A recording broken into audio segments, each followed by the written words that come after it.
Inside the Valley. Joining us this morning from Friends of Animal Rescue, we have Sherry Pindart and we also have Jamie Whetstone. Thank you so much for joining us, ladies. Thank you for having us.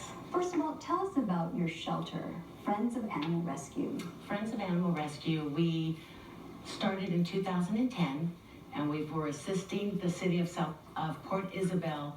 The city was taking over their shelter and we had 90 days to place 400 animals.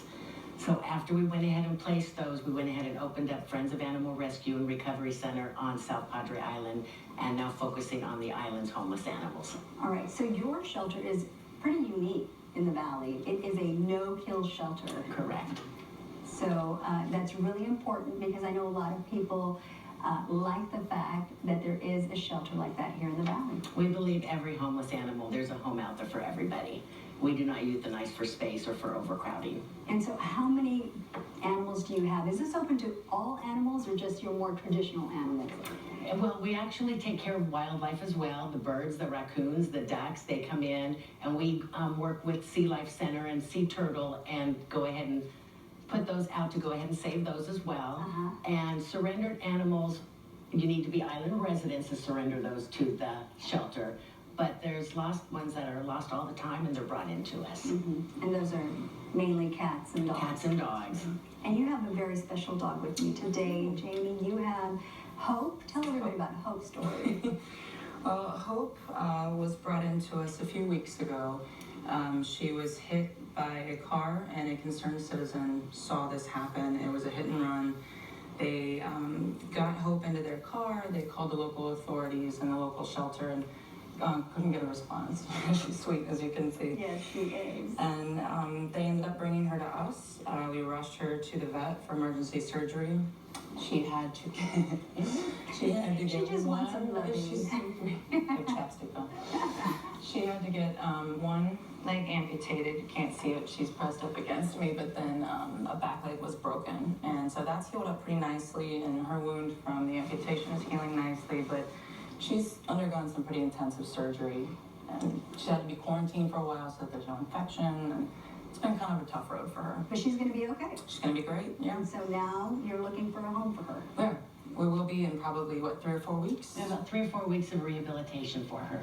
So we'll be accepting applications for people who want to adopt her. Right, and so, one of the things about your shelter, in addition to the fact that it's a no-kill shelter, is that you also help injured animals. Yes, if we have 2 vets that we can contact, and when we're open 7 days a week from 10 to 5, and we always try to save each and every one of them, truly. And I would imagine that it's very difficult with operating costs to keep this going, and so you all have to get help from the community. Absolutely. We do. Other than cash donations that come into our shelter, the front of our shelter is Rescue Me Resale. It's a resale store, so people donate merchandise to us, from furniture to clothing to household goods to jewelry to everything, and all proceeds go to also benefit to take care of all of the animals. And we do some fundraisers throughout the year, but that's how we raise the money to take care of their daily needs.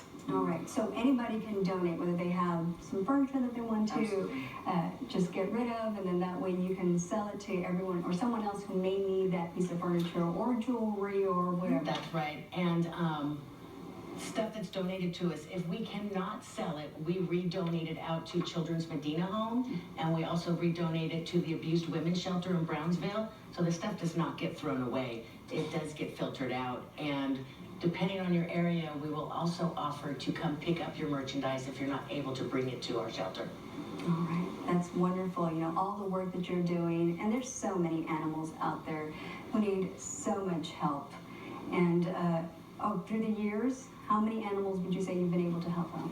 We average about 800 live intakes a year, and this is our 5th year, so that's a lot of animals coming to our shelter. And how many find homes? We are at 86%. We are able to place into homes. Or we first and foremost, we always try to reunite with their owner.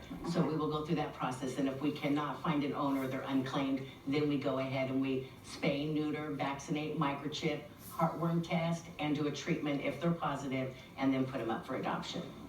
And the adoption process, the application process is pretty much the same. Right, they come in, they have to complete an application, we check their references, we do an interview, home inspections, and then once approved, then they get their new home. And so how much does it cost to adopt your regular cat or dog out there? The dogs are $85 and the cats are $25, and that includes all of the vetting. Fantastic. And tell everybody out there why it's so important, if you do have a cat or a dog, to please spay and neuter them. The city and the area is so overpopulated, and there's so many out there that are homeless and they need homes.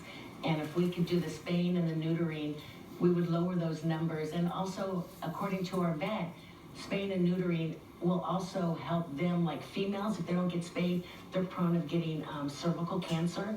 So if you spay them, it'll also eliminate them and help take care of their health needs.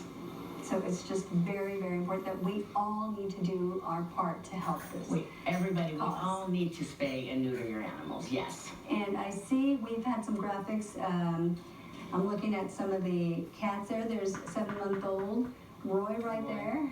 Roy is a black and white kitty that was found behind a restaurant in a dumpster and brought into us, and now we've neutered him and vaccinated him and microchipped him, and he's up looking for his forever home. Roy's special. He has FIV, which he's not showing any symptoms at this point. It's basically feline AIDS, essentially. But he's been vaccinated and he's doing totally fine. He just needs a home where he's either the only pet or they're all indoor cats. Otherwise, the disease can be spread, or his immune system is down, essentially. But he's a sweet little boy. We're looking for a special home for him. And you have a special fund going right now for Hope. We do. Hope was the reason why we started the fund. So the fund is called Fund Hope for an Animal, and we're raising money not only for her medical costs, because it does get pretty expensive to take care of animals that have been injured, like Hope with the emergency and extensive surgery, but also